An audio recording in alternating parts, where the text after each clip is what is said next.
Hey everyone, welcome to Brit Indians. I'm Joshua. So today in this video, I'm going to share about my experience as an international student in UK. So what are the challenges and difficulties that I faced and how I got a part-time job, how I searched for my full-time job, all those things I'm going to share in this video to you. So let's get into the video. I have mentioned in the last about Househat, an accommodation provider in the Oxfordshire area. So just keep on watching to know more about it. When I first came to UK as a student, I actually struggled a lot to speak English because obviously my first language is not English. I'm an international student, so there was a bit of struggle in speaking in English. Even you can see now I'm not very fluent in English. I try to, frame the words in my own language and then translate in English. So that's why I faced this difficulties. That's the same for everyone who is not having their first language as English. Some people, adapt to the situation, but I'm still trying to adapt to the situation and trying to learn more, trying to grasp words and find the meanings and try to use those words when I'm speaking.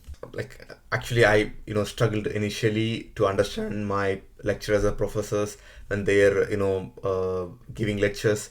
I struggled a lot to understand that, but I got used to it. I tried to find friends who speak English, and then I tried to speak with them in English and understand what they say and start speaking to them in English. This actually helped me a lot. So like once you're here, try to find some local people, like English speaking people, and try to speak them in English and have some friends who are from England or Scotland so that you can improve your English a lot. Second thing I want to share is how UK education system and Indian education system varies. There is a huge difference because in India, where I studied, I actually have to memorize everything and I just go and write it in the exam. I have a book, so I just like memorize the book. I go and write it in the exam. But here in UK, we don't have a system like that. We have lectures, and then the lectures are just slides. They don't actually give you books. They give you some reference books, but there will be like 4 or 5 books. You can't actually memorize everything. Um, so that was quite a difficult for me. I had to go through the lecture slides, understand the concept, and then I had to find the book and I had to read how they have applied the concept somewhere. And then there is courseworks. So here they have like courseworks and exams. So both of them have equal weightage. So for courseworks, it's actually an assignment. So in India, I haven't done any assignments. I just like when they give an assignment in India, I just like copy it from internet and paste it and then just submit it. Or we don't even submit an assignment sometimes.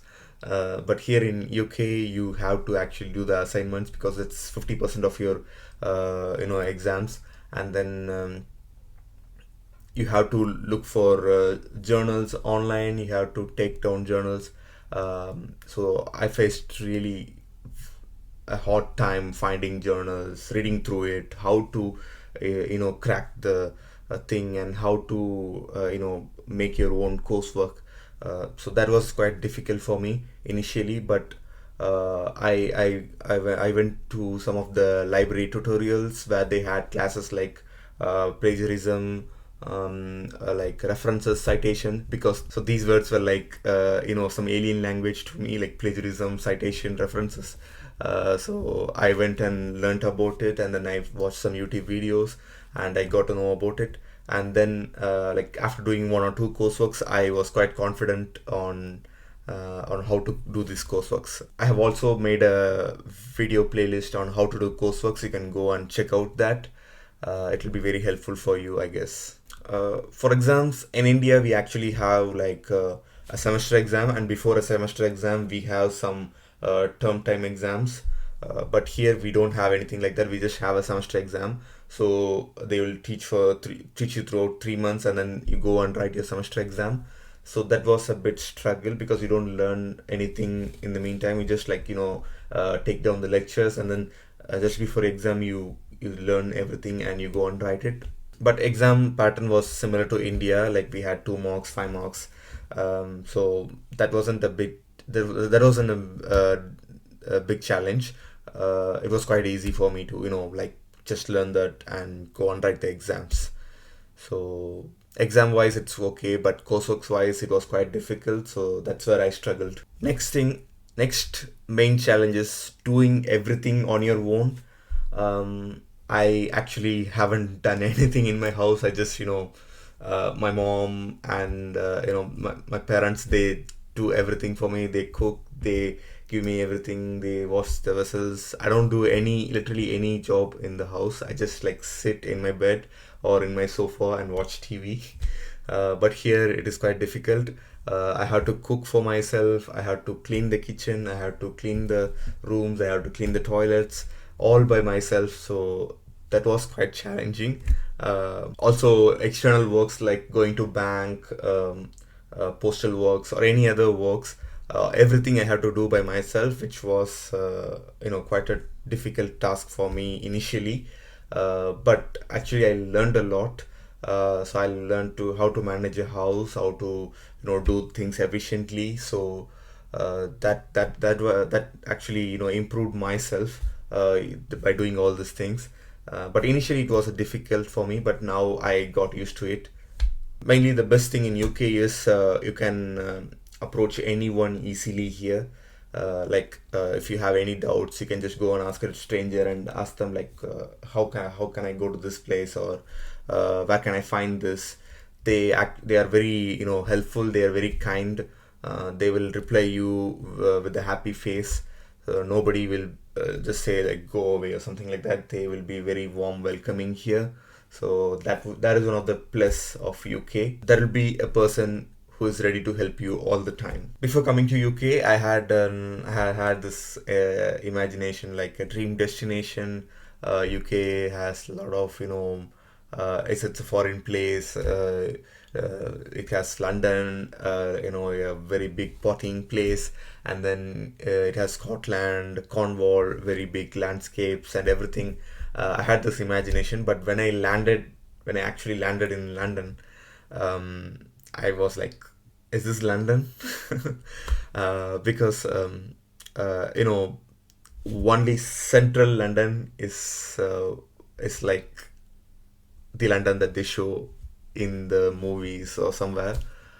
But if you go out of central London, um, come here, you will find out how it is.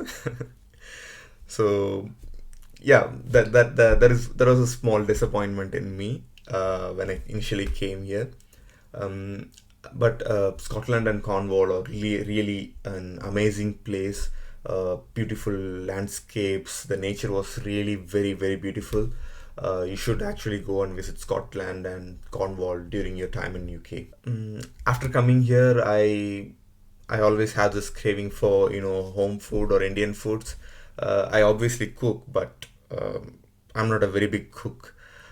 So I actually whenever I want to have some Indian foods, I just Google and see. I have a place nearby called Leicester. So I just take a bus. It's like 30 minutes journey from here. I go there and I have my Indian foods there. So I found like two, three best restaurants there. So I always like visit there and have my lunch or dinner there. So that if you're craving for Indian foods, just always find a perfect restaurant for you nearby, and then spend at least 1 day per month there, so you will get your Indian food, so you don't miss your house. Also, houses in UK are quite small and old. I didn't like.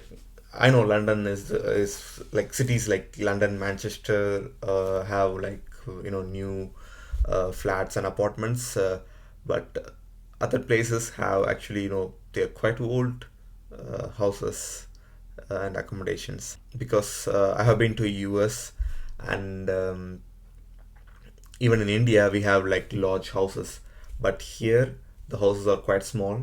Obviously, it's a small, UK is a small island, and they have a lot of population, so they have to adjust within that space and they have to leave some space for the greeneries. Even the roads are small. The roads in London are very cramped and small. Uh, you will be, you will be thinking like how this bus is going in this lane, because the lane will be exactly where the tires of the bus is. So it was initially it was a surprise for me. And houses are small. You have a uh, and there are houses like 5 bedrooms and one toilet, which is kind of odd for me, because in India, even if we have 2 bedrooms, we have two toilets, but here you will find houses with 5 bedrooms and one toilet, which is kind of odd. So speaking about houses, finding an accommodation is a big struggle for international students. It took me around 3 to 4 months to find my accommodation in Loughborough.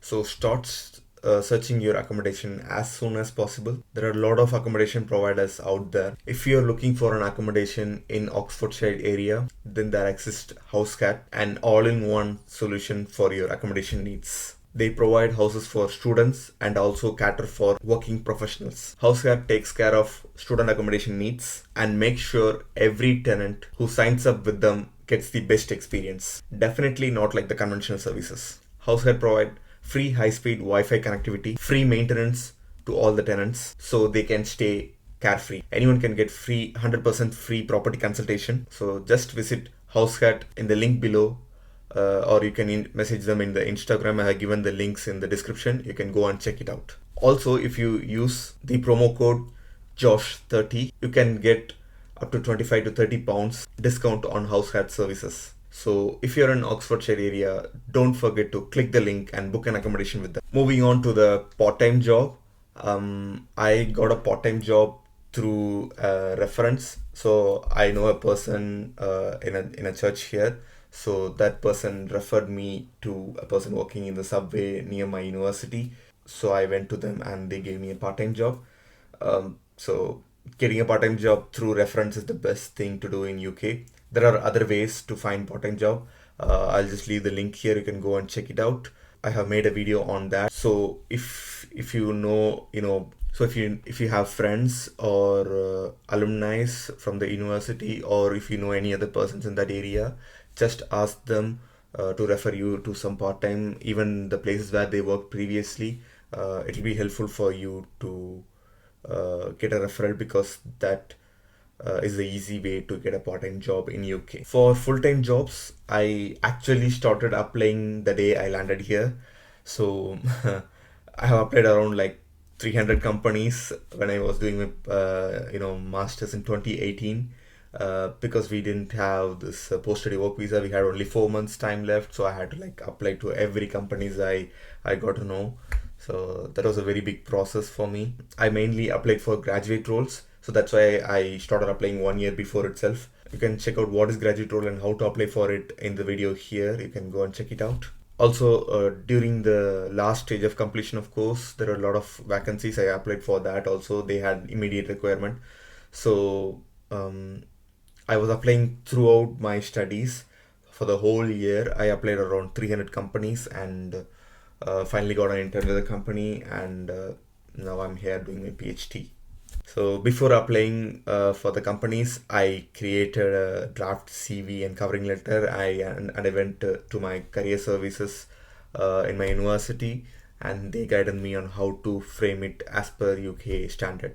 So always have a CV and covering letter as per UK standard. So that will be helpful for you. So this is my experience as a master students in the UK. So this is just not even 20% of my experience. If I have to speak about my experience, I needed like a whole day. But I just shared the points which I thought will be important for you, will be helpful for you. So if you have any comments or queries, just leave it in the comment section. I will try to address it. If you like the video, hit the like button, click the subscribe button and share the video. We will meet in next video. Until then, goodbye. Cheers.